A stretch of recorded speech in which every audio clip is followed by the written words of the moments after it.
review tes kita itu yang productivity. Boleh. Yang Yongin. Iya. Oke. Yongin merupakan salah satu produsen ban mobil yang besar di Singapura. Pada bulan September 2018 terjadi kenaikan harga karet yang cukup signifikan. Manajer operasi Yongin, Nick, berusaha melakukan penghematan pemakaian energi agar proses produksi ban mobil A tetap efisien. Untuk itu, Nick memantau produktivitas proses produksi ban mobil A setiap bulannya. Pada bulan Agustus, Yongin memproduksi 50.000 unit ban mobil A setiap hari. Nah, 50.000 unit ini apa, teman-teman?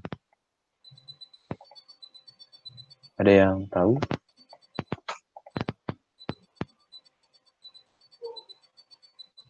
Output ya, Kak? Benar, 50.000 unit ini outputnya ya.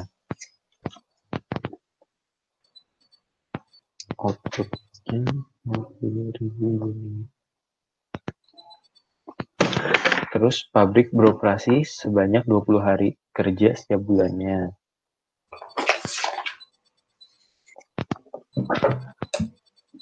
Per bulan. Terus komponen yang dibutuhkan produksi mobil dan mobil A sebagai berikut. Modal berupa biaya penyusutan mesin yang besar tetap setiap bulan. Pekerja, nah pekerjanya itu ada 10 orang. 10 orang. Bekerja 8 jam setiap hari. 8 jam per hari. Terus bahan bakunya 2 ton karet alam untuk setiap 1.000 unit ban mobil A. Berarti tulis dulu diketahuinya bahan bakunya itu 2 ton karet 1.000 unit.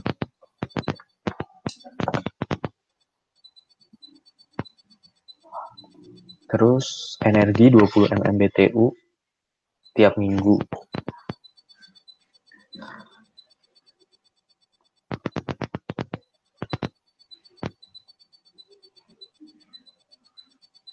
Satu bulan itu ada 4 minggu.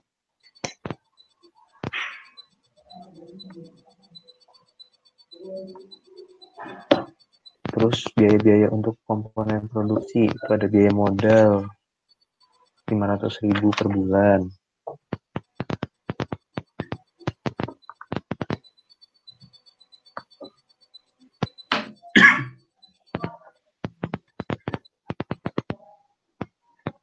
Upah pekerja 25.000 per jam.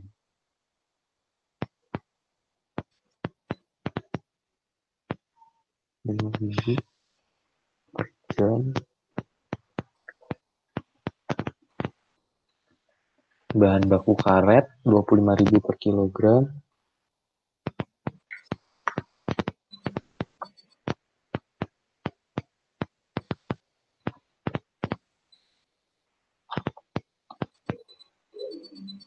Terus energi 100.000 per MMBTU. Oke.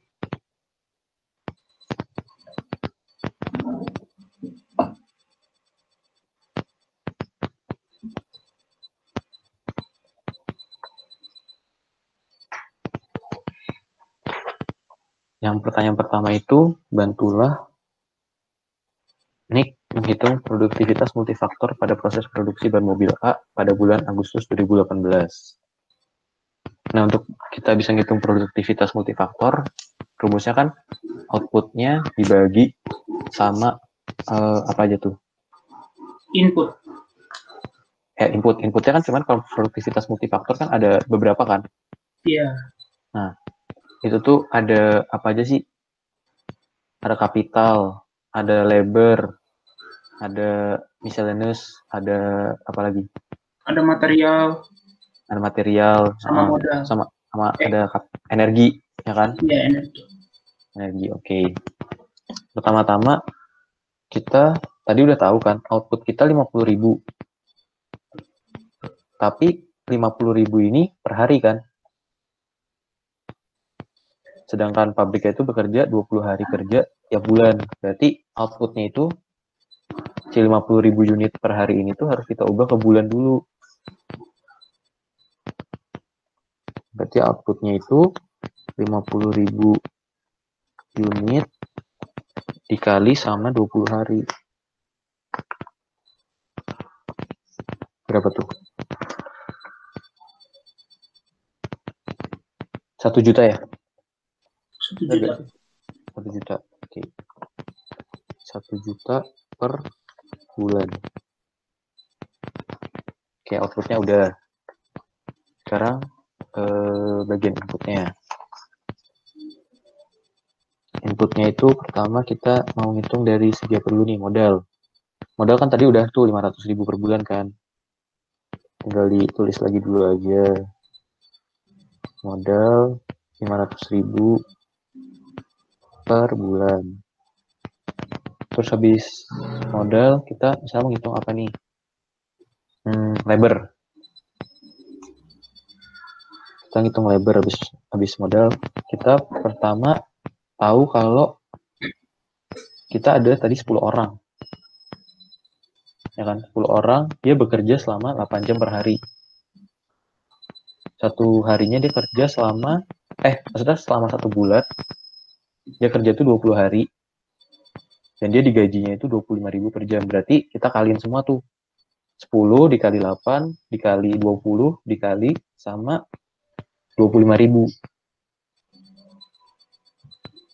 10 orang dikali 8 jam per hari dikali 20 hari dikali RP 25.000. Berapa tuh? 10 dikali 8 40 juta. kali 20 kali 25.000. Berapa? 40 juta. 40 juta. Oke. Labornya udah dapat 40 juta. Habis modal udah, labor udah, sekarang bahan baku. Bahan baku tuh apa sih? Bahan baku tuh yang ini. Yang karet tadi ya? Karet alam. Karet. Oke. Bahan baku tadi tuh ada karet alam. Ini karet. Oke. Kalau untuk bisa dapat 1.000 unit itu kita butuh 2 ton karet. Nah, sedangkan kita itu produksinya itu tadi kan 1 juta. Ya kan? Nah, berarti kita butuh berapa ton karet nih?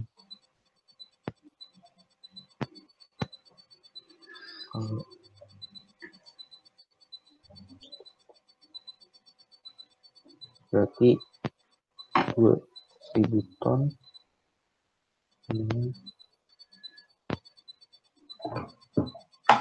Berarti kita harus ada 2.000 ton karet.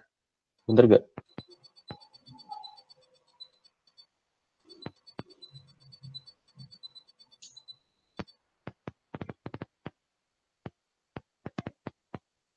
Berarti untuk produksi 1 juta unit bahan A per bulan 1 juta itu kita harus bisa atau harus punya karet sebanyak 2.000 ton. Nah, kalau udah tinggal kita kalian deh si 2 juta itu sama 25.000. Bener kan? Bahan baku 25.000 per kilo.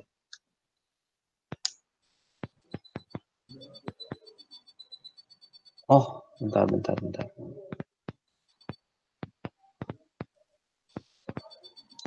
Kan ini harganya kan 25.000 per kilo, sedangkan kita ton kan.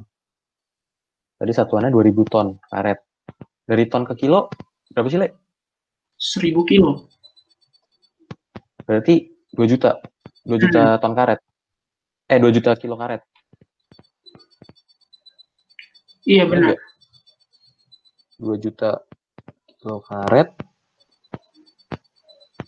dikali sama 25.000. Berapa tuh? 50 ya. 50 50 juta. 50 M bukan? 50 M.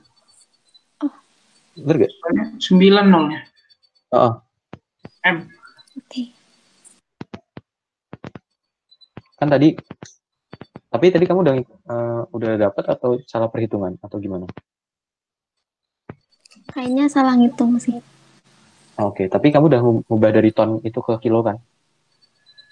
Kan itu tuh 2000 ton ya. Iya, sedangkan diketahuinya itu tadi biayanya itu bahan baku 25.000 per kilo.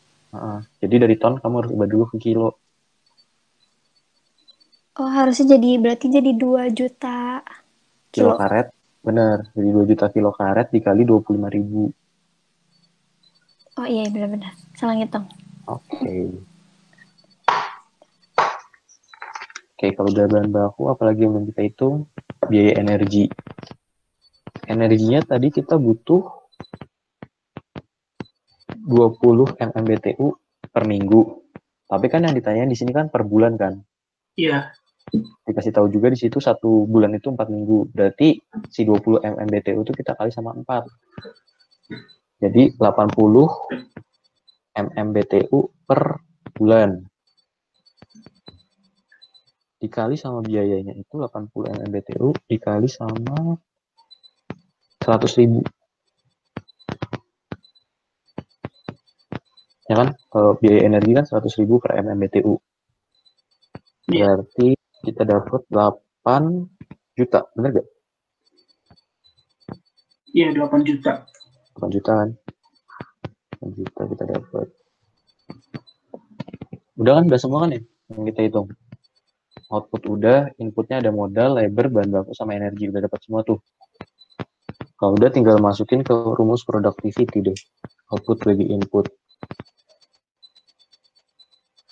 Outputnya tadi 1 juta dibagi 500.000 ditambah 40 juta ditambah 50 M ditambah 8 juta. Ya benar, tambah 8 juta. Oke deh, udah tinggal dihitung.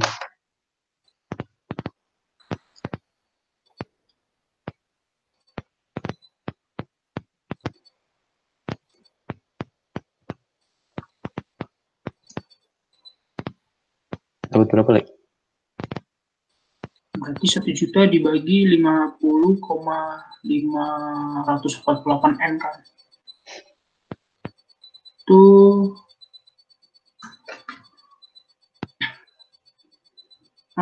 gue dapatnya 1,7831 pangkat min 5.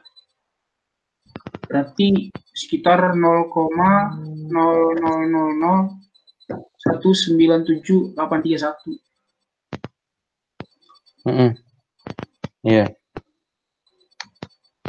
1,97831 1,97831 dikali 10 pangkat minus 5. Berarti itu 0,04 kali 0,000197831. Iya. Udah ada yang A. Udah beres.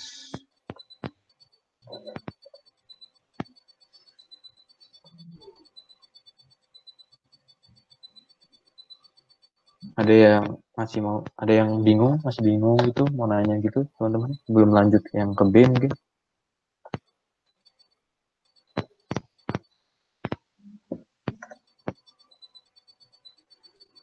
Aku tunggu dulu ya kalau ada yang mau nanya atau tadi sambil nyatet. Mungkin boleh tunjukin ya jawaban yang A-nya. Biar mereka lihat kan, mana tahu ada yang mau ditanya ini dari mana. Ini gue share screen nggak sih? Sharing kan? Iya. Oke. Nah, ini yang A. Nah, ini jawabannya. Jadi tadi output 1 juta per bulan kita dapat dari, kita tadi udah dikasih tahu 550.000 unit per hari. Dalam 1 bulan kita bekerja selama 20 hari kerja, berarti 50.000 dikali sama 20. Iya. Dapat 1 juta. Nah, modal apa nih? 500 juta. Modal tuh yang capitalnya. Modal tuh. Coba lihat. Mana sih? Di bawahnya. Nah, nih, modal 500 juta nih. Modal 500 juta.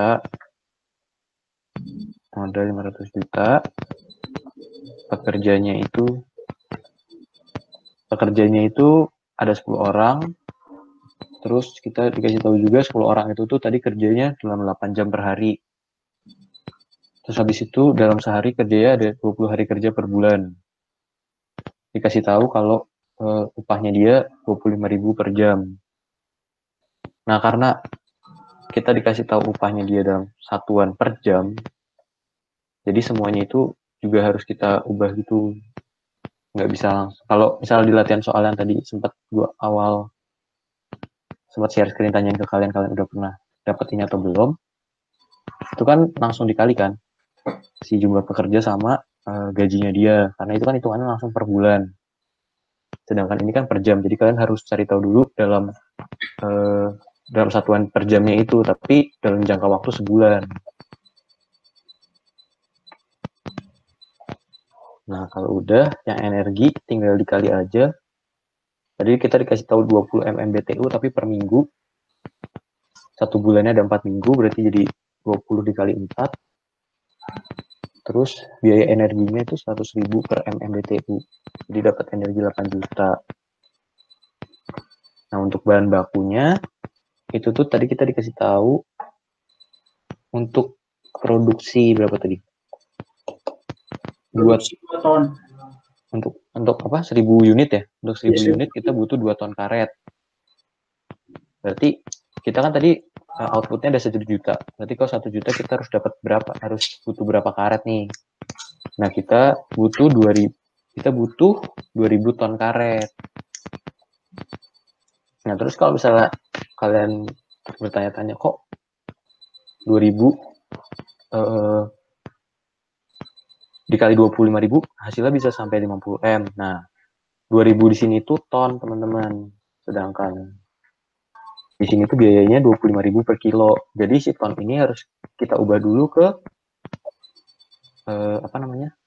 ke kilogram. Jadi 2 juta kilogram.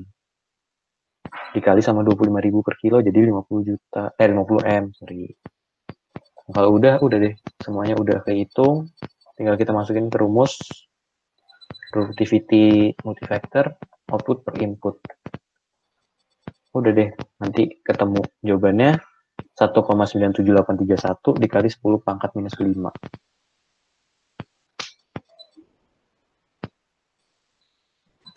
Ada yang masih bingung, teman-teman?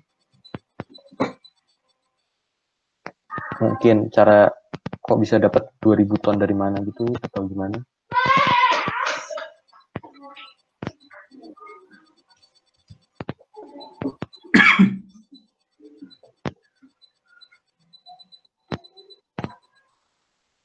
Kak, Ya, boleh nanya nggak? boleh. Kalau yang energi kan ya, itu teh kalau dikali 4 tuh karena 1 bulan, tapi kan hari kerjanya 20 hari. Jadi aku teh bingung. Kamu ikutinnya dari yang dikasih tahu aja. Kan dia kan 20 MMBTU per minggu kan? Ya. Nah, kita dikasih tahunya itu 1 bulan udah 4 minggu, ya udah langsung dikali aja. Oke, makasih Kak. Karena kita nggak tahu perharinya dia berapa kan, si MMBTU itu gitu. Jadi untuk productivity ini tuh tipsnya kalian udah ngeliatin si satuannya gitu sih, karena biasa dijebak-jebak itu lewat satuannya.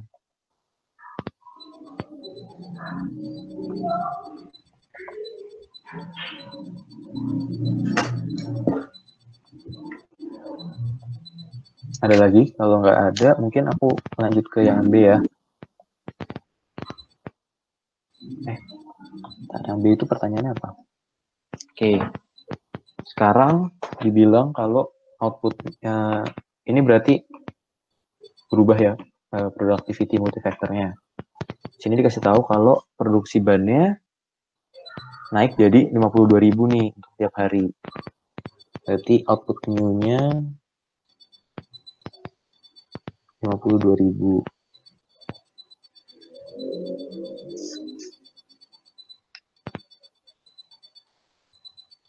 Terus pemakaian energinya itu berhasil diturunkan 10% dari bulan sebelumnya.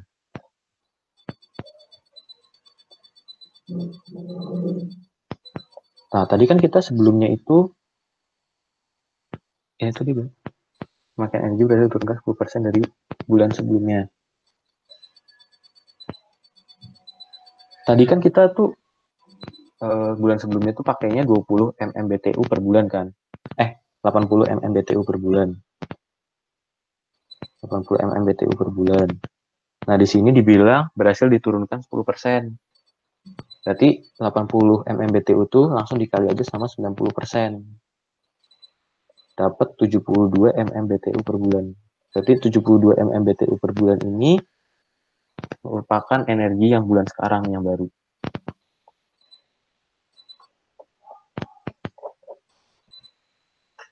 Terus jumlah pekerja, jam karyawan, dan upah pekerja tetap. Harga bahan baku karet naik sebesar 10% dari harga Agustus 2018. Harga bahan baku karet tadi itu berapa? 25.000 per kilo. Bahan baku karet tadinya 25.000 per kilo. Naik sebesar 10%, berarti 25.000 dikali sama 110%. Gitu. 27.500 ya. 27.500 per kilo. Harga energi per MMBTU naik 10% dari harga bulan Agustus 2018. Berarti harga energinya yang tadinya 100.000 dikali sama 110%. Jadinya 110.000.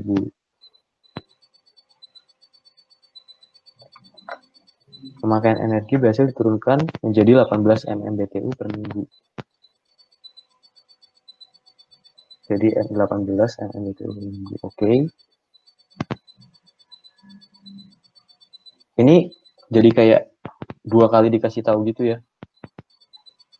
Pemakaian energi berhasil diturunkan menjadi 18 MMBTU per minggu, sama yang tadi pemakaian energi berhasil diturunkan dari 10% dari bulan sebelumnya. Yang tadi kita ada hitung, pemakaian energi berhasil diturunkan 10% dari bulan sebelumnya kan 80% dikali 80 MMBTU dikali 90%. Jadi dapat 72. Yang ini juga dia bilang pemakaian energi berhasil diturunkan menjadi 18 MMBTU per minggu. Tadi di awal dikasih tahu per minggu itu dalam satu bulan ada 4 minggu. Berarti kalau kita ubah MMBTU ini jadi per bulan, 18 dikali sama 4, jadi tetap sama-sama 72. Terus kita disuruh ngitung produktivitas multifaktor bulan September 2018. Berarti kita harus ngitung lagi nih dari awal. Pertama kita ngitung outputnya lagi dulu. Tadi outputnya 52.000 per unit. Kita kali sama 20 hari kan. Jadi berapa tuh, Lek? Jadi 1.040.000. 1.040.000. Jadi 1.040.000. Iya. 1.040.000. 1.040.000 unit per bulan. Terus kita lanjut hitung inputnya. Input pertama kita hitung itu apa nih?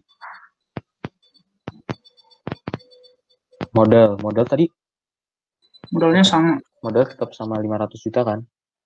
Iya. Modal tetap sama 500 juta. Terus habis modal apa lagi yang kita hitung? Pekerjaannya juga sama. Upah pekerja juga sama ya? Iya, nggak ada kenaikan, nggak ada penurunan. Berarti tetap 40 juta ya? Mm-mm. Untuk labor tetap 40 juta.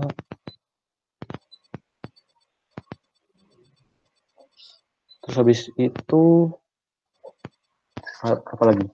Baru kita hitung energi. Energi tadi kan Ada penurunan. 72 MMBTU ya? Mm-mm. Dikali sama biaya energinya jadi 110.000 kan? Iya, naik 10%. Oke, jadi RP 110.000. Berapa tuh? 72 dikali 110.000. Dapat 7.920.000. Oke, 7.920.000. Terus habis itu yang terakhir, habis udah kita energi udah hitung, yang terakhir itu kita harus hitung apa? Bahan baku. Bahan baku. Oke, bahan baku. Nah, untuk bahan baku, tadi kan kita outputnya berubah tuh. Yang semula tadi 1 juta unit per bulan, jadi 1.040.000 unit per bulan. Dengan terms yang sama ya. Untuk bisa ngasilin 1.000 unit, kita butuh 2 ton karet. Berarti 1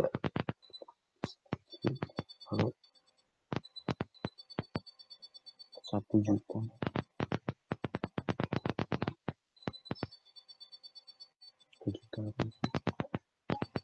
Berarti kita butuh 2.080 ton karet, bener gak, Le?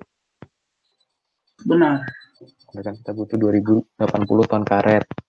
Cuman karena tadi biayanya dalam satuan kilogram, jadi kita harus ubah si ton ini ke kilogram. Jadi 2.080.000 kilogram karet.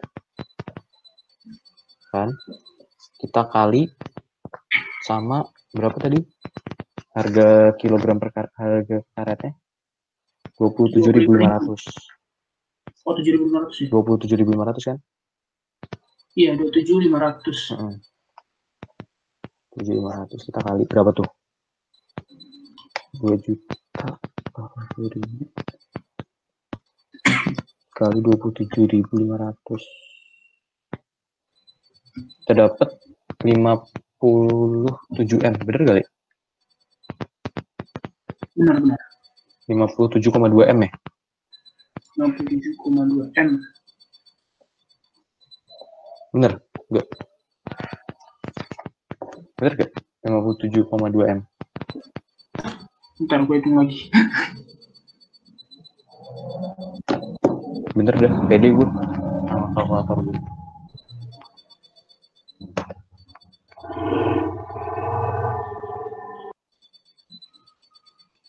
Benar. 57,2 M.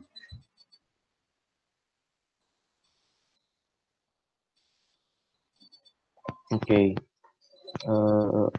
Buat bahan baku udah, terus ada apa lagi yang belum kita hitung?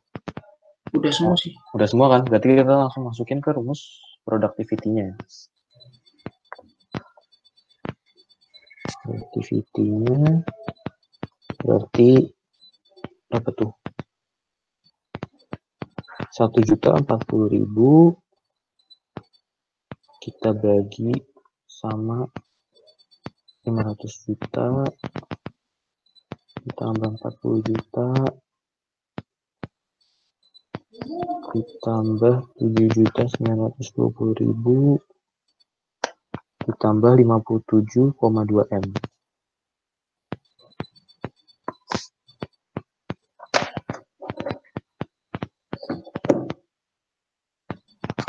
Berapa, Le? Hasilnya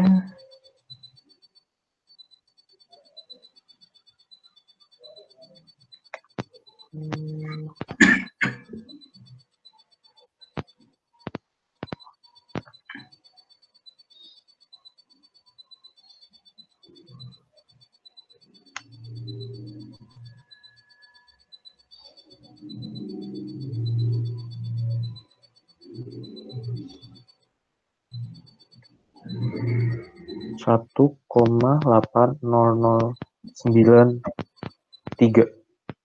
0666. Bener gak, Lid? Kali 10 pangkat minus 5. Iya, kali 10 pangkat minus 5. Berarti 0,0000018 0,04 kali 1080093. Itu jawabannya yang B. Coba kita lihat. Oke. Ada yang mau nanya teman-teman buat yang B?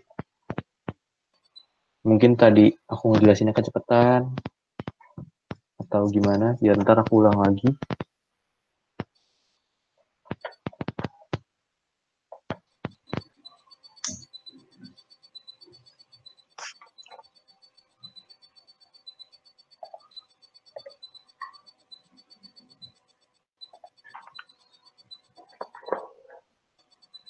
Gimana teman-teman buat yang B, ada yang mau nanya?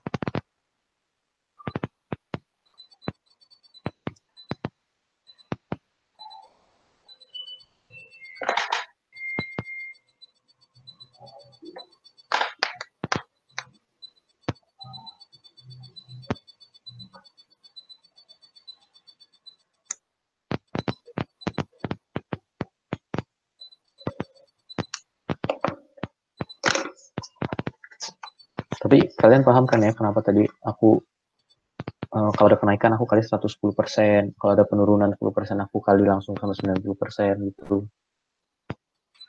Soalnya biar ngitungnya cepat gitu teman-teman.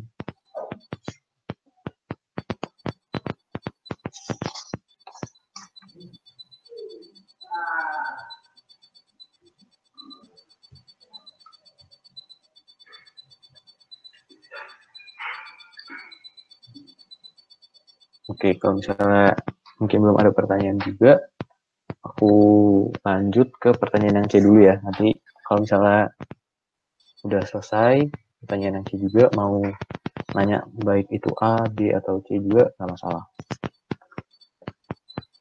Terus yang C itu disuruh perubahan produktivitas dari bulan Agustus ke bulan September 2018. Oke. Kalau buat perubahan produktivitas sendiri, perubahan produktivitas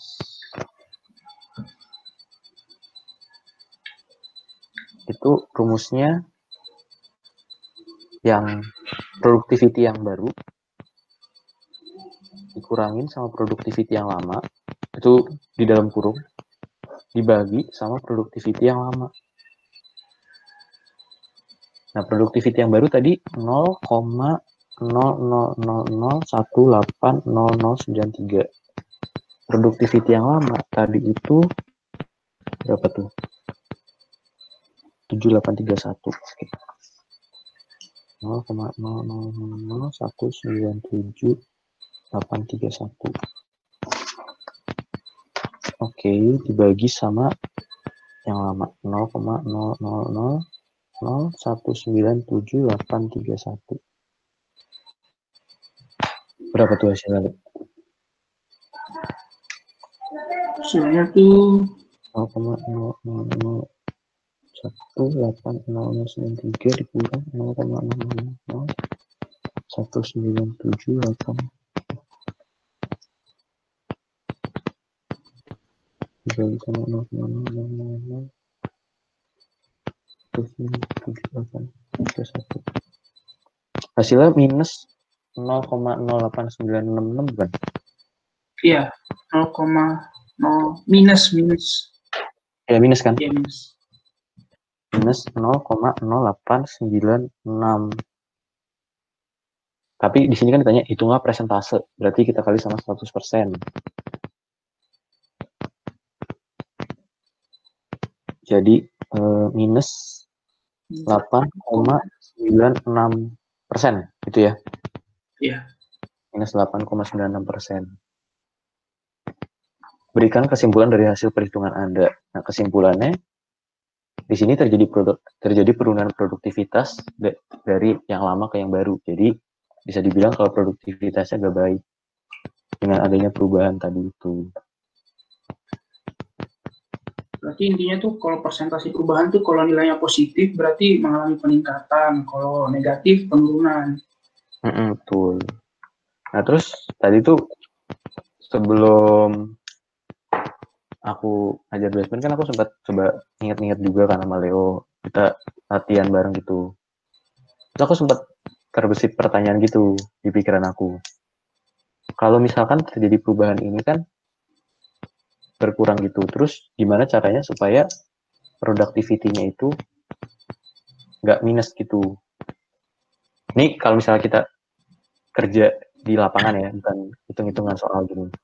Caranya itu tadi aku, kalau caranya itu salah satunya adalah ningkatin si outputnya kalian.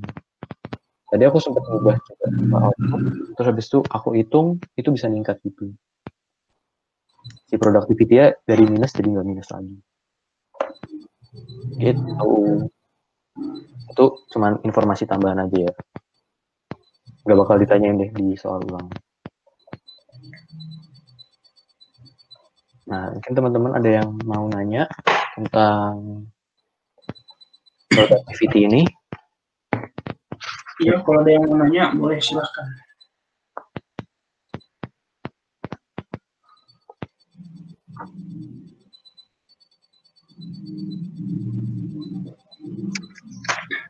Tadi aku juga sempat buka-buka catatanku, terus habis itu di sini tuh kalian juga kayaknya pasti pertama-tama diajarin kan tentang apa namanya, gimana, tentang apa sih namanya, efisien itu apa, efektif itu apa. Nah terus tadi di buku catatanku tuh ada tulisannya kalau produktivitas itu tidak sama dengan efisien. Produktivitas tuh soalnya hanya mengukur outputnya aja. Sedangkan kalau efisien itu mengukur tujuan dari perusahaannya. Tuh, ini cuma buat informasi tambahan aja ya. Kalau dari sini tuh, efisien itu tuh bisa mencapai tujuan perusahaan dengan sumber daya seminimal mungkin.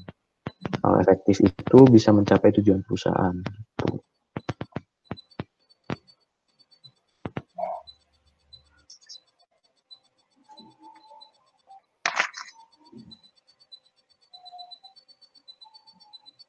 Dari yang perhitungan productivity. Gitu sih, perhitungan productivity. Mungkin kalian ada yang mau nanya gitu?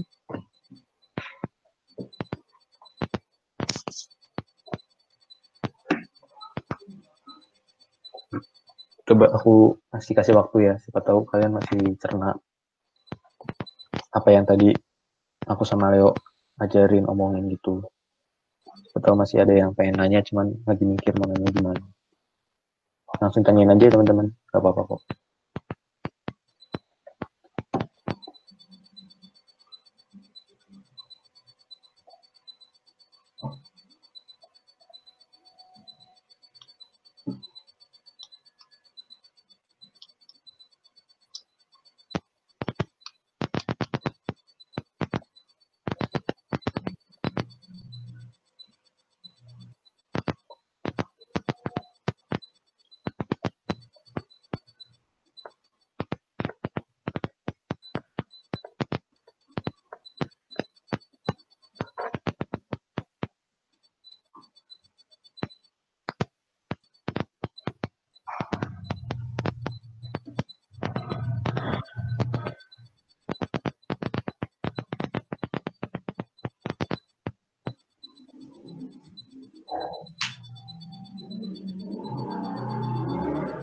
Mungkin kalau nggak ada,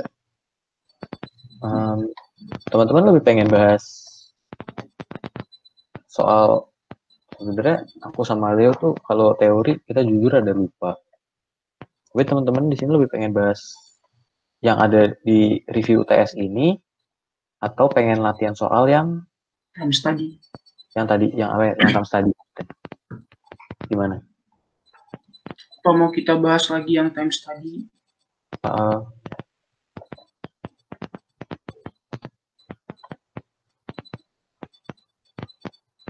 Gimana?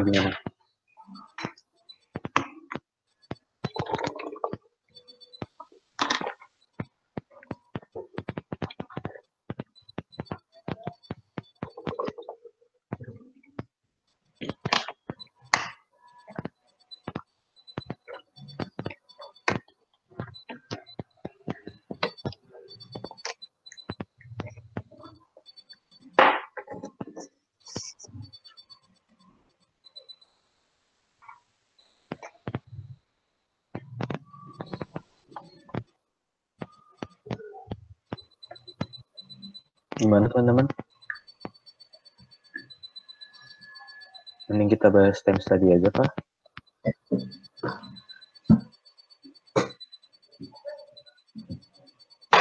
Mungkin kita bahas aja kalian ya. Waktu itu bareng-bareng. Ingat gak sih, Le? Waktu itu kenapa nggak keluar di soal UTS yang time study?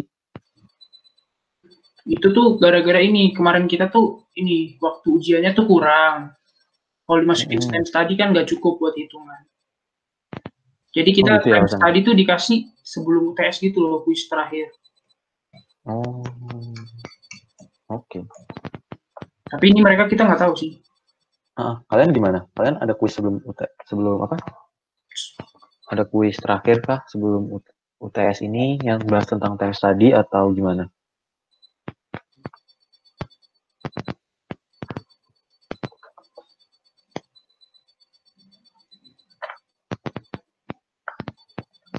Iya, teman-teman gimana? Gimana teman-teman? Kalau udah dibahas berarti nggak bakal masuk di tes lagi. Nggak tahu juga sih. Nggak tahu juga sih.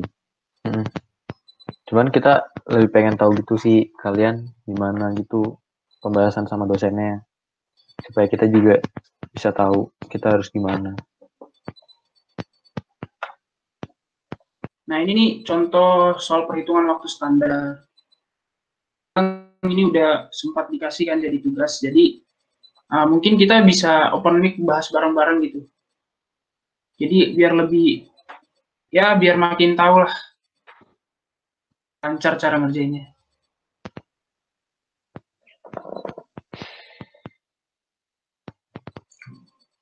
Nah biasanya tuh kalau time study tuh yang ditanya tuh yang pertama tuh waktu rata-rata, waktu normal, standar, waktu standar.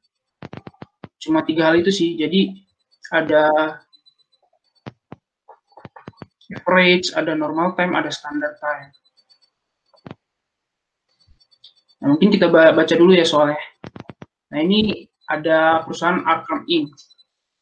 Itu bermaksud untuk menghitung waktu standar dalam buatan patung burung. Elemen kerjaan nih, ada pembuatan fondasi, ada pembuatan inti patung, ada pengecatan, dan finishing.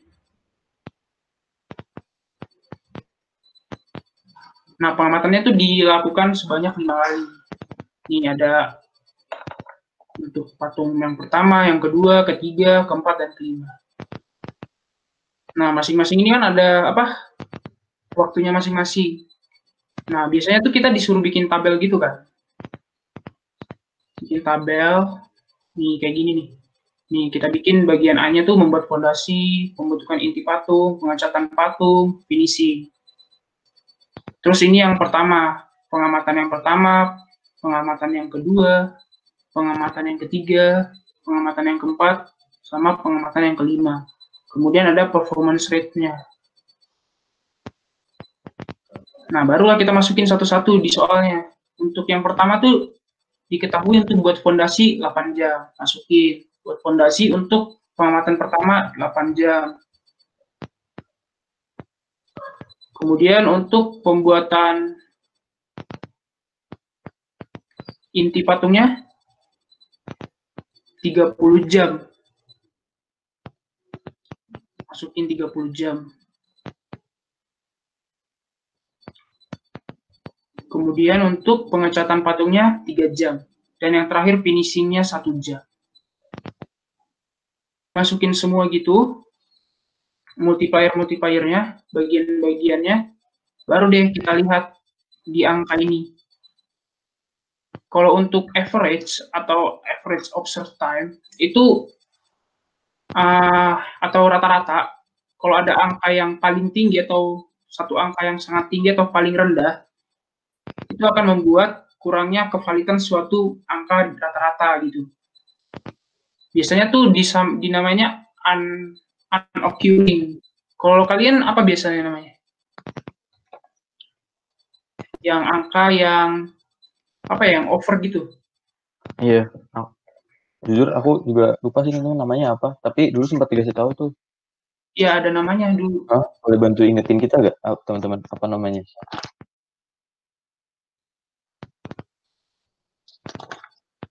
Jadi angka yang overgetting atau unoccurring itu gak bakal dimasukin supaya nilai rata-ratanya lebih valid lagi gitu.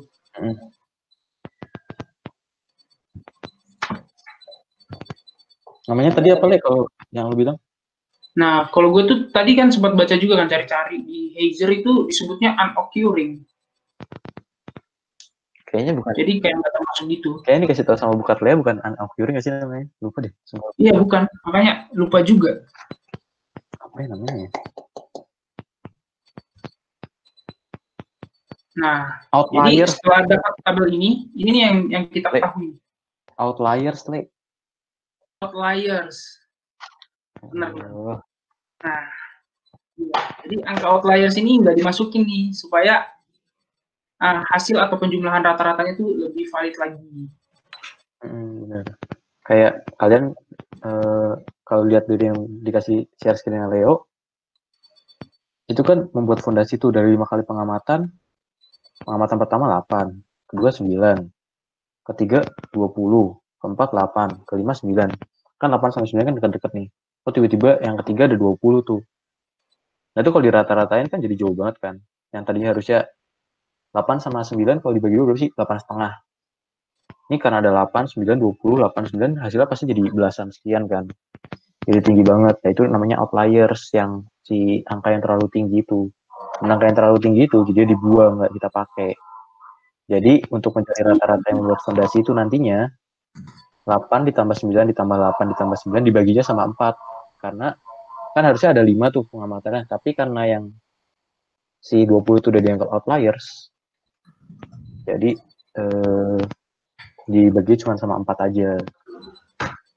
Sama kalau yang pengecatan patung juga itu kan 3, 2, 1, 2, tiba-tiba yang terakhir 7 sendiri kan. Nah, itu juga dibuang. Gitu. Kalau yang pembuatan pembentukan inti patung 30, 31, 33, 29, 28. Itu kan jaraknya masih dekat-dekat kan. Iya. Nah, jadi gak ada outliersnya. Dan itu nanti pembaginya 5. 30 tambah 31 tambah 33 tambah 29 tambah 28 dibagi sama 5 gitu. Intinya tuh kalau dia outliers, kalau angkanya tuh ekstrim gitu. Ekstrim jauh gitu loh. Betul. Nah, ekstrimnya tuh bukan cuma ke atas doang kan, yang bisa ke bawah juga.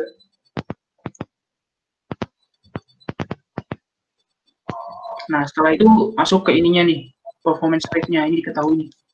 Ada untuk memberikan rating nih 105% untuk bagian inti patung, 105% untuk pengecatan patung. Semua ke sini nih performance rate-nya. Nah, kemudian ini kita masih bahas yang diketahui. Masih yang diketahuinya. Nah, baru masuk lagi yang diketahui itu allowance factor. Di sini juga ada diketahui juga allowance factor-nya. Ada personal allowance 5%, ada lighting allowance 4%, ada noise allowance 3%, sama other environmental allowance 2%. Nah, ini kita jumlah semua untuk menjadi allowance factor-nya. Jadi 5% tambah 4% tambah 3% tambah 2%. Didapatlah angka 14% allowance factor. Nah, kemudian apa yang ditanya? Nah, yang ditanya ini nih, waktu rata-rata setiap elemen. Nah, makanya average observed time each element. Yang pertama apa? Kita ini pakai variabel aja ya, A. Jadi, membuat fondasi ini kita anggap A. Pembentukan inti patung kita anggap B, pengecatan patung kita anggap C, finishing kita anggap D. Jadi, kalau A berarti, apa sih rumusnya ini? Average observed time? Ada yang tahu nggak?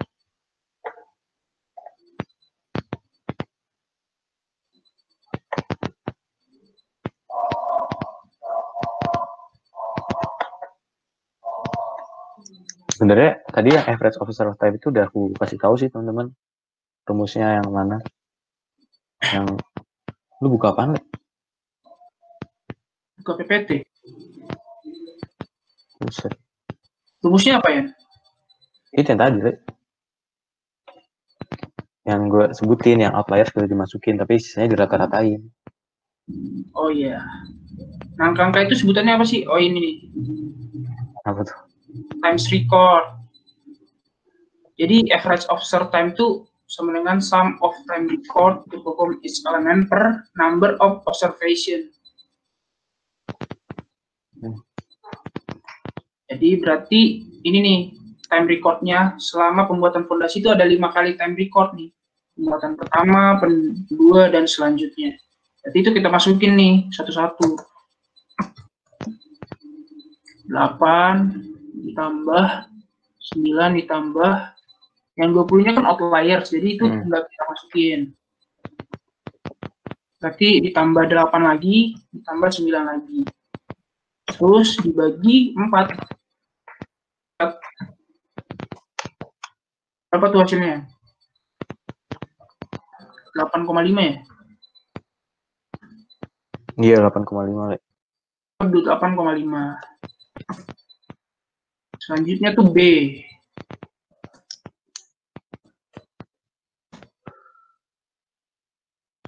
Kalau B kita masukin semua karena nggak ada outliers kan.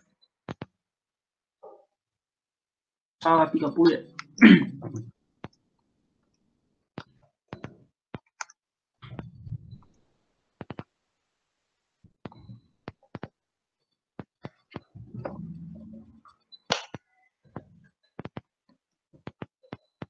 Ini pembaginya 5.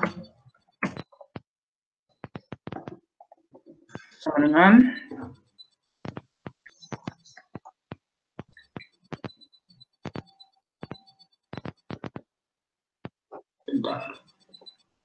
berapa tuh ya?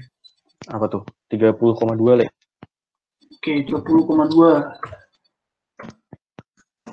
Selanjutnya C.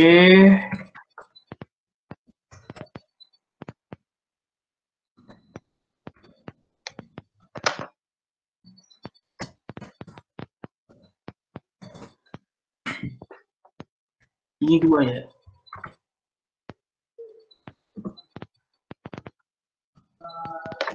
Dan yang D 5.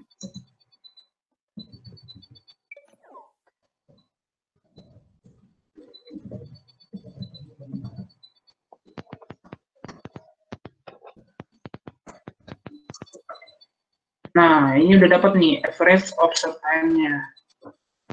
Berarti yang A udah selesai dong, udah selesai. Sekarang yang bagian B. Yang bagian B itu ditanya normal time. Normal time itu apa sih rumusnya ya? Normal time itu kalau nggak salah inget ya. Ntar teman-teman kalau misalnya aku salah, coba ya. Yang tadi deh persen-persennya itu dikali sama apa? Yang A. Nah iya benar nih. Jadi normal time itu rumusnya average observed time dikali performance ratingnya. Nah ini dikali yang ini nih, performance ratingnya. Langsung dikali aja deh. Untuk yang A berarti 8,5 dikali 88%. Berarti 0,88 sama dengan 0,88 dikali 8,5. 7,48, Le. 7,48 Jam ya satuannya.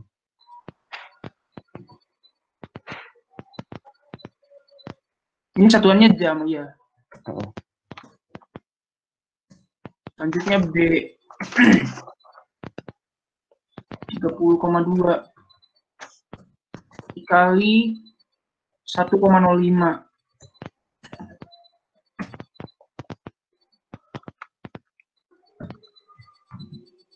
Tiga 31,71.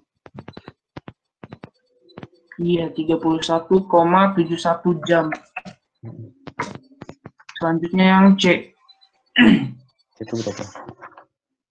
2 dikali 115%. 1,15.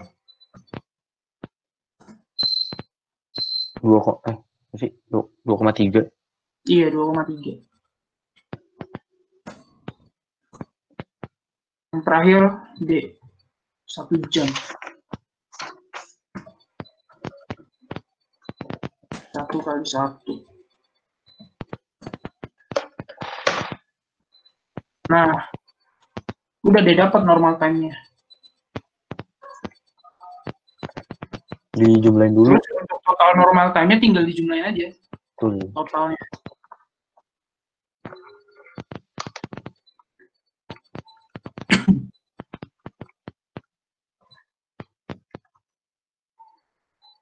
Empat 42,49 ya, Lek?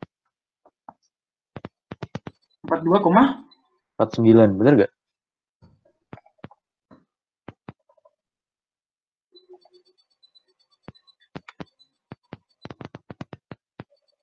Bener. benar. Nah, totalnya ini deh. Udah selesai yang bagian B.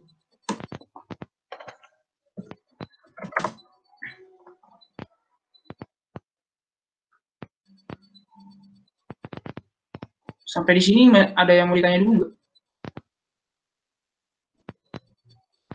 Atau gue kecepatan kan bilang apa jelasinnya?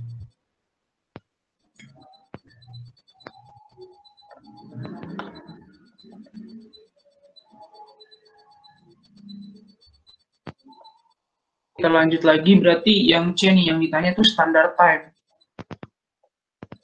Standard time itu rumusnya apa sih? Nih, standard time tuh rumusnya kelihatan kan yang di layar? Kelihatan. Nih, total normal time per 1 dikurang allowance factor. 1 itu konstantanya. Berarti total normal time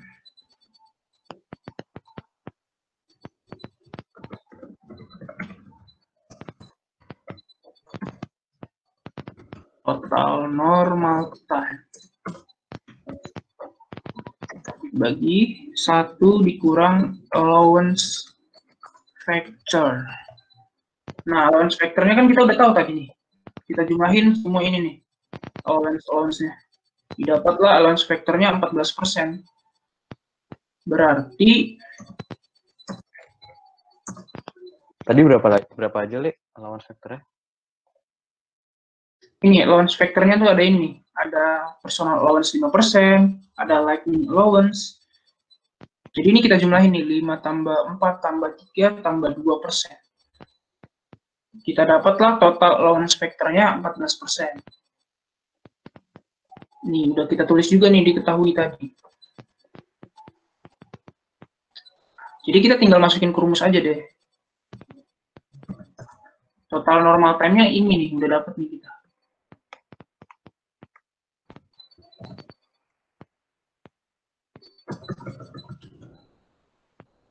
Baru dibagi 1 dikurang 14% tuh sama dengan 0,14. 0,14. Iya 0,14 ya.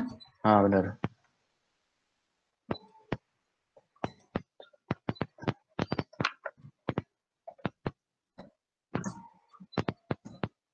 Berarti 2,49 dibagi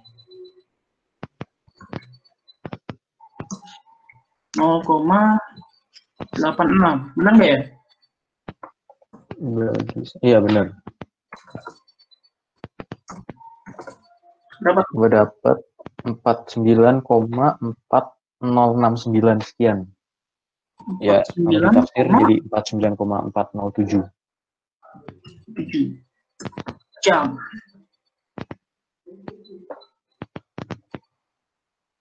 Udah deh, berarti standar time-nya ini dong, dapat.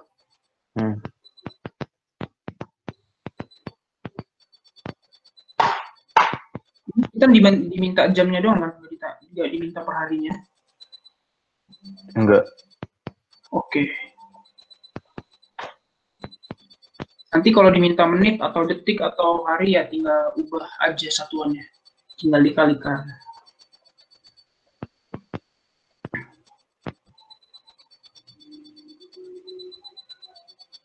Sampai di sini kira-kira oke nggak? Atau ada yang masih belum paham atau ada yang gimana gitu?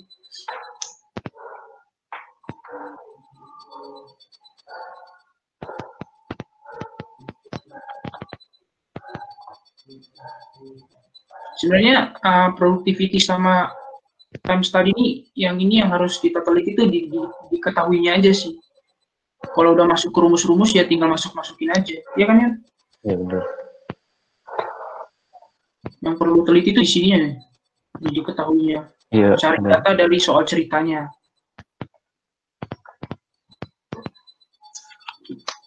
Kalau kalian udah dapet tabelnya itu, menurutku udah gampang sih buat dilanjutinnya. Kalau kalian baca tabelnya salah, ntar pasti salah gitu. Maksudnya baca diketahuinya salah, bakal salah gitu. Karena ngaruh ke diketahuinya, dan nanti bakal jadi normal time, bakal jadi standard time gitu.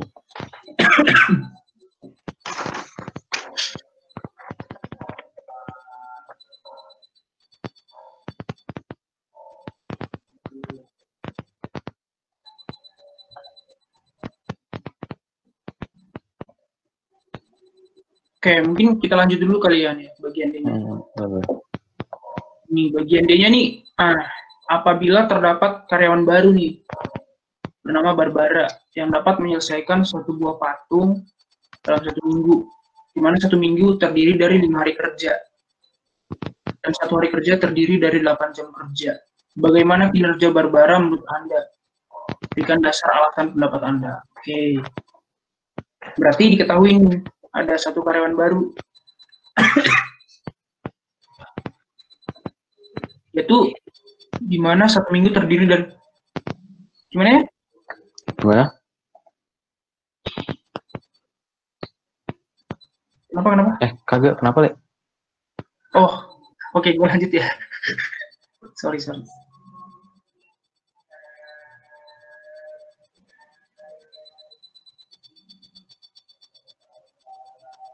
Nah, oke.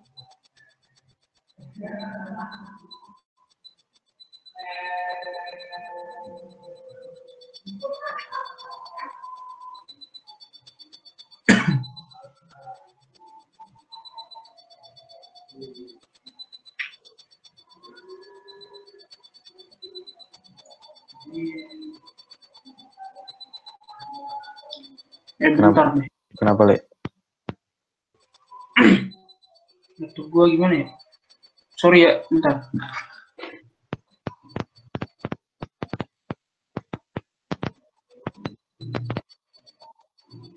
Bentar ya, gua stop sharing dulu bentar.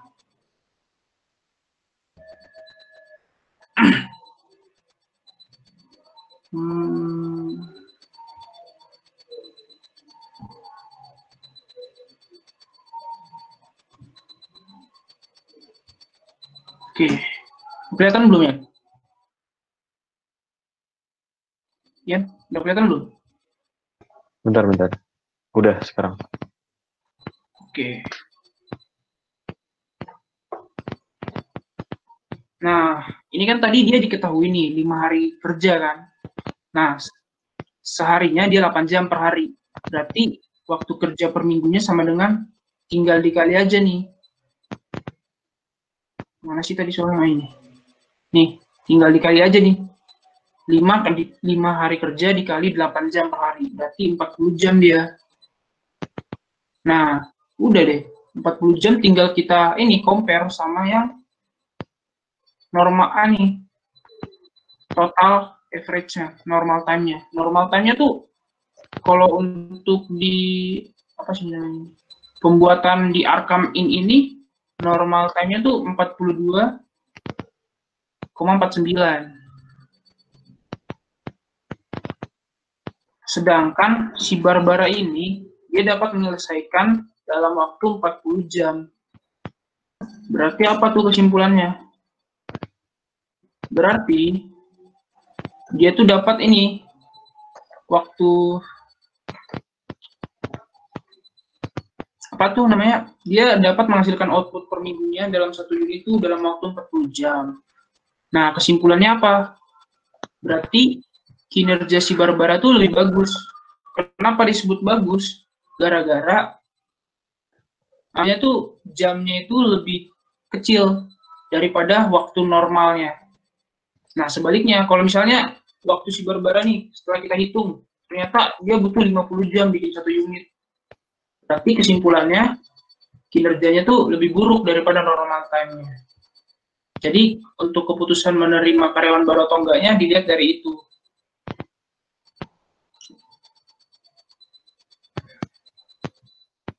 Ada yang mau tambahin nggak, Yan? Coba. Sebenarnya dibandinginnya tuh sama normal time atau standar time ya, Lek?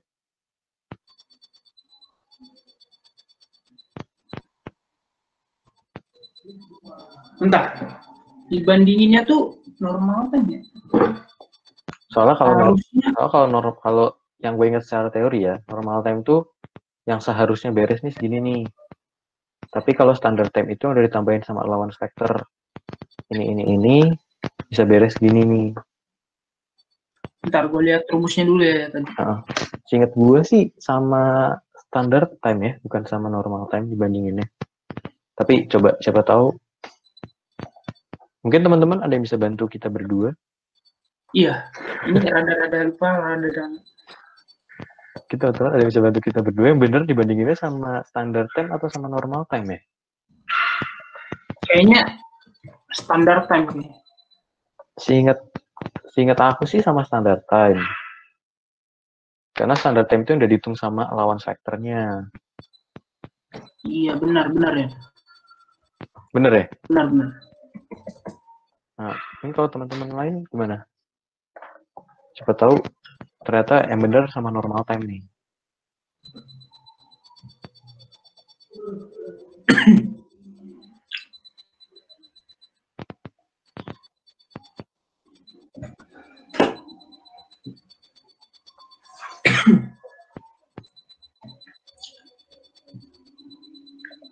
Berarti bener ya sama standard time ya bandinginnya ya?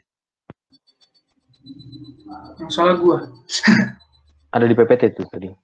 Ada. Oke. Kalau hitungan paling 2 itu sih teman-teman. Kalau untuk pengantar manajemen operasi ini paling kalau sisanya ya teori itu sih. Kalau di pengantar manajemen operasi itu emang lebih banyak ke teori.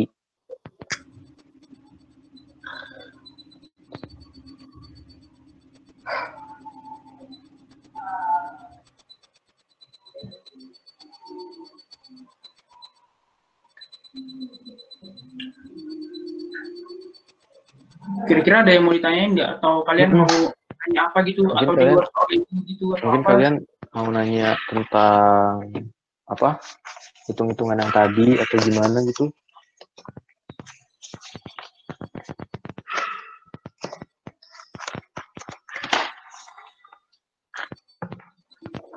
Atau kalian punya soal tentang time study atau productivity yang belum bisa kalian jawab atau gimana? Atau bisa kita bantu ini kan, Yan? Apa tuh? Kita bantu selesain bareng-bareng. Bisa, boleh.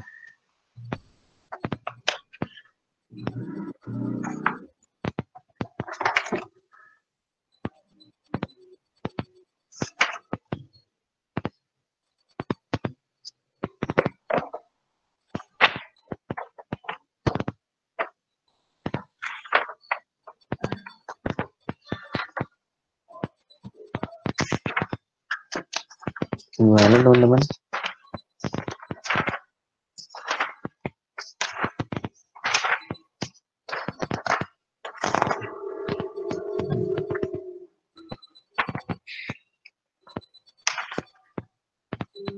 Kak mau nanya. Boleh banget. Gimana Silakan. tuh? Tapi beda soal. Nggak apa-apa. Boleh di-share di grup, boleh. Oke Kak, bentar. Oke.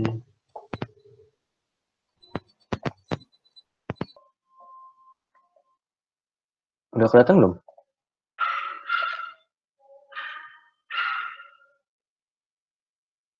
Oke, kita bentar ya teman-teman, lagi ada azan dulu. Dan kita lanjut ya.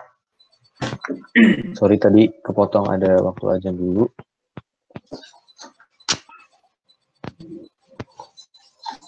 Sikat, Le.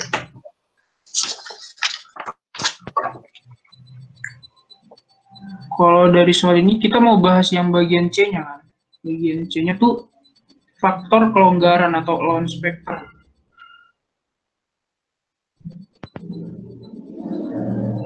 Nah, diketahui kan di sini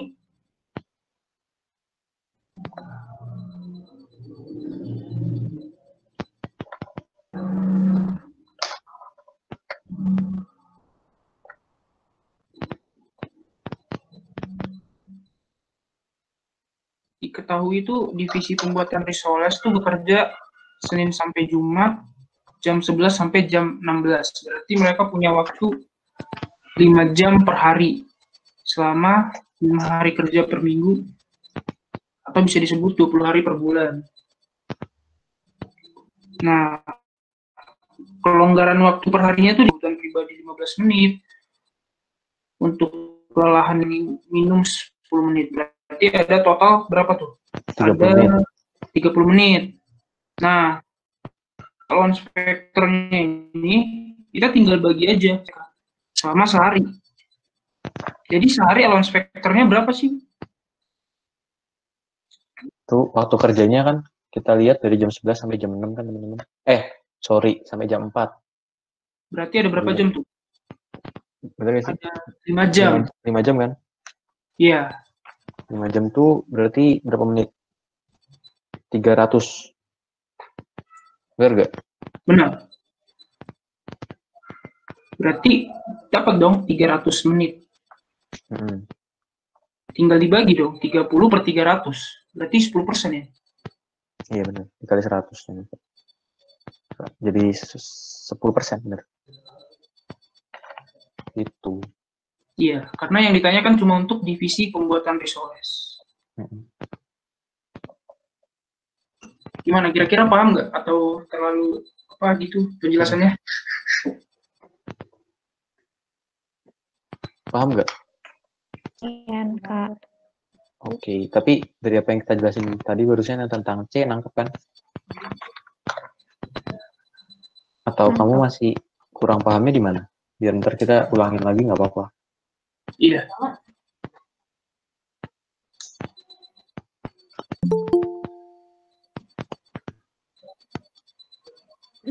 Udah, Kak. Udah.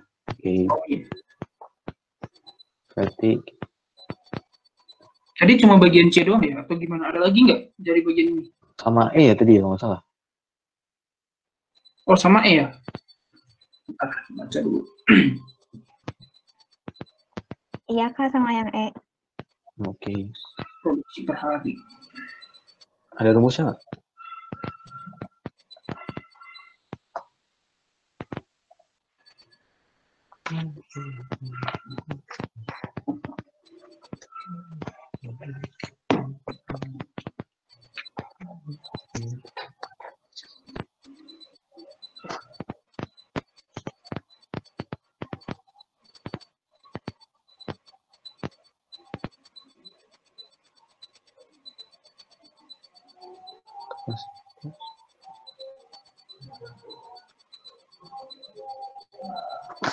Ada rumusnya nggak?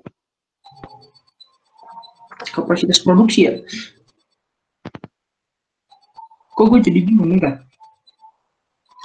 Kapasitas produksi per hari.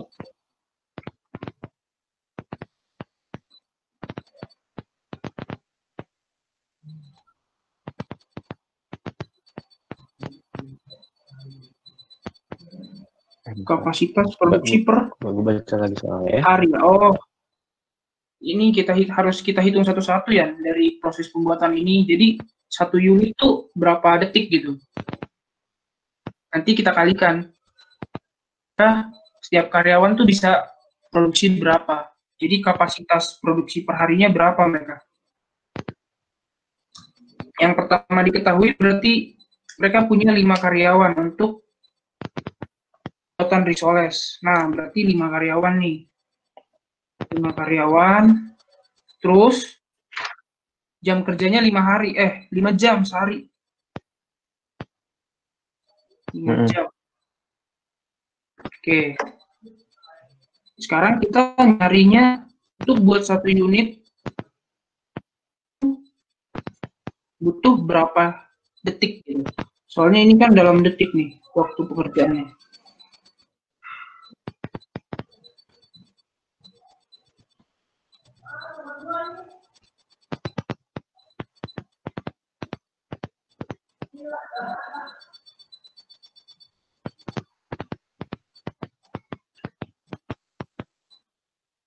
Berapa, Le?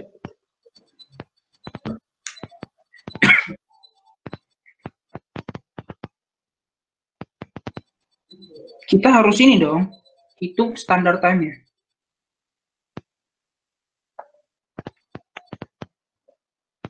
Iya kan?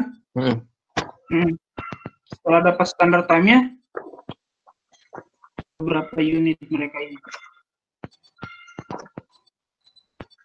Standar time-nya berapa sih? Kalau boleh tahu? Harus itu. Oh iya ya. Nggak, soalnya di dia udah diketahui juga ya. Atau ada yang udah ngerjain yang ini? Kalau memang belum ada, kita kerjain dari awal, Le. Boleh. Oke lah, kita kerjain coba dari awal aja ya. Tapi dari ya. Oke, dari ini boleh, Le. Oke, berarti yang pertama tuh kita harus hitung average observe time-nya lagi nih. Untuk yang pertama tuh menakar isi menggunakan takaran, sebut aja A. Nah, ini 5 kali juga pengamatan dalam pengerjaannya. Hitungannya ini dalam detik dia, satuannya. Kira-kira ada outliers nggak dari si pengerjaan yang A? Nggak ada ya, karena perbedaannya nggak terlalu ekstrim, cuma beda 1 atau 2. Jadi langsung deh, 18 ditambah 19 ditambah 21 tambah 22 tambah 21 bagi 5.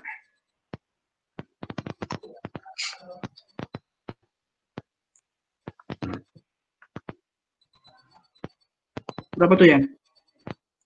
20,2. 20,2. Lanjut ke yang B. Di bagian B ada outliers nggak? Ada. Ada tuh. Ada di pengerjaan, di pengamatan yang keempat. 55 berarti nggak kita masukin. Berarti langsung aja. 28 tambah 29 tambah 27 tambah 28 dibagi 4. Dengan 28.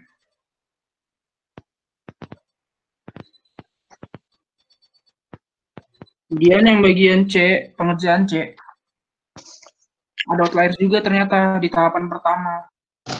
Berarti nggak kita masukin. 13 tambah 14 tambah 12 tambah 13 per 4. Dapatlah 13.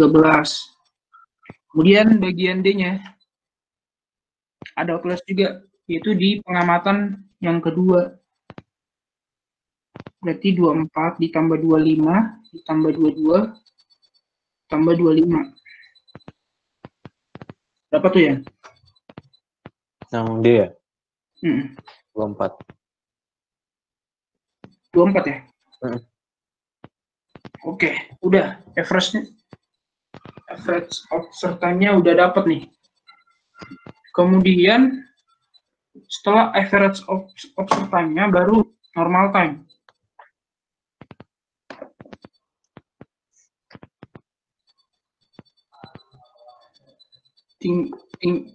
Tinggal dikali sama performance rating-nya. Nah, ini performance rating.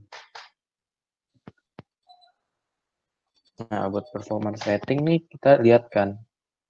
Pertama tuh dibilang kegiatan menggulingkan risol ke dalam telur telah menunjukkan waktu yang wajar sehingga tidak perlukan penyusunan waktu lagi. Menggulingkan risol ke dalam telur tuh yang ini ya. Yang D. Yang C ya? Oh iya, menggulingkan. Yang C kan? Yang C itu 100%. 100%. Dikali sama 13. Dapat 13. Yang kedua tuh menakar isi menggunakan takaran. Berarti itu yang pengerjaan nomor 1 atau bagian A. Itu tuh dibilang terlalu cepat 10%. Berarti dia 110%. Benar nggak ya? Kalau terlalu cepat 10%, bukannya harusnya dikurangin jadi 90% ya, Le? Kalau terlalu lambat baru ditambahin. Bener gitu nggak, teman-teman? Gimana teman-teman? Karena 110 sih, Kak, yang 110. menakar isi menggunakan takaran kayaknya. 110. Iya, Emang dikasih tahu sama dosennya gitu ya? iya. Oke. Soalnya tadi aku mikir pakai logika, kalau misalkan 10 jam dikali 110% jadinya lebih gede. Bener dong, Le. Enggak, salah gue. Gue salah konsep. Bener-bener. Berarti benar ya, kalau Bener, dia sikat, Le. dianggap terlalu cepat, itu ditinggal kita tambahin aja, berarti jadi 110%. Berarti yang bagian A-nya tuh 20,2 dikali 110%. Dapatlah. Berapa tuh ya? Sabar. 20,2. 110, 110. 110. Oh iya ya. 22,22 nggak sih? 22,22. Iya, 22,22%. Nah, ini terlalu cepat 15%, berarti 115.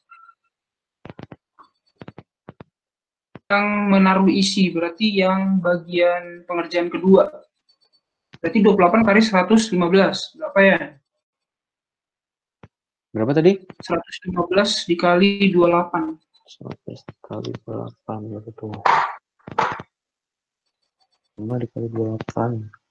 32,2. 32,2%. Dan yang terakhir nih lebih lambat, berarti 100% dikurang 5%. 95% dikali sama 24.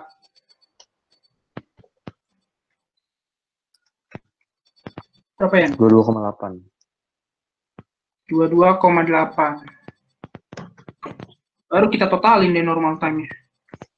22,8 ditambah 13 tambah 32,2 tambah 22,22. Dapat normal time-nya 90,22. Total ya, total normal time. 90,22 detik ya? Iya, detik.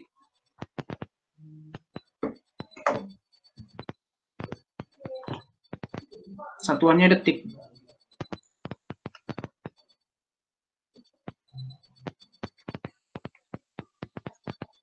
Udah, berarti waktu standarnya tinggal dikali.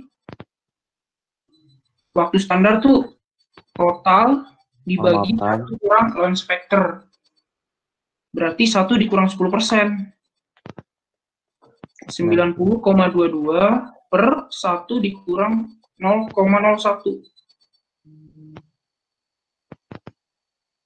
Benar nggak ya? 0,01. 0,1 ya? 0,1. 0,1. Dapat 90,22 dibagi 0,9. Berapa tuh ya? 100,2444. 100,244 detik. Nah, jadi standar time-nya tuh untuk membuat 1 unit ini 100,244. 100,244 detik. Jadi untuk membuat risoles itu butuh 100,244.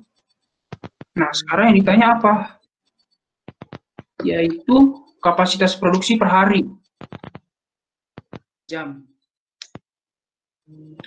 Iya, 5 jam. Nah, 5 jam dikali 5 dulu, karena karyawannya ada 5. 5. Terus Oh, nanti dulu deh. Yang pertama 5 karyawan dikali 5 jam. 5 jam tuh berapa menit sih? 300. 300 menit dong. Berapa detik ya? Kan satuannya detik. Bentar, kali dulu. 1.800. 1.800. Bener gak? 18.000 Kak. Oh iya. 18.000 ya?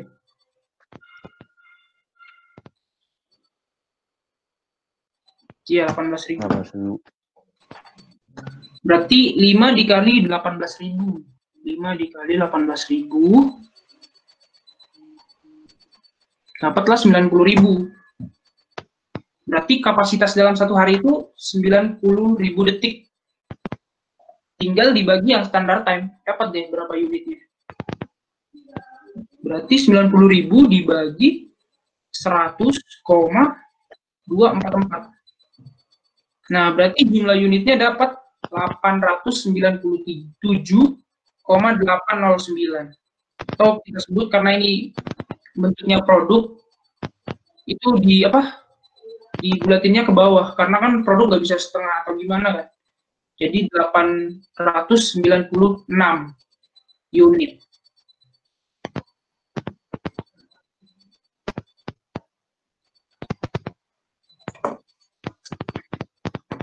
Gimana teman-teman, kejawab nggak yang bagian E?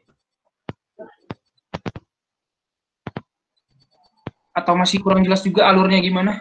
Atau kecepatan?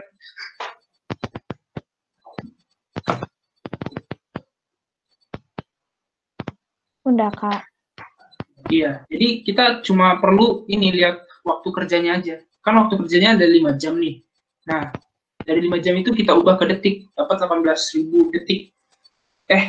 Dapat 18.000 detik. Baru kita bagi deh standar time-nya.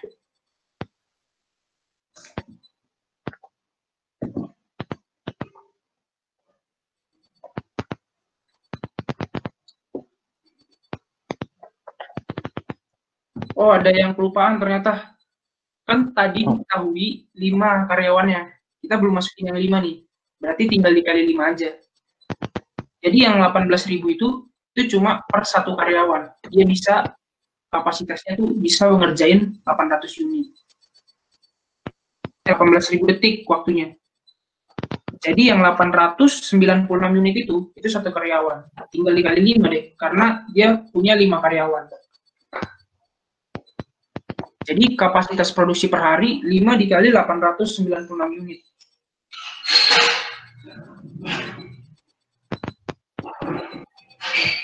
Berarti dia bisa produksi 4.480 risoles. Kira-kira begitu teman-teman. Ada yang mau ditanya nggak? Ada yang mau ditambahin ya?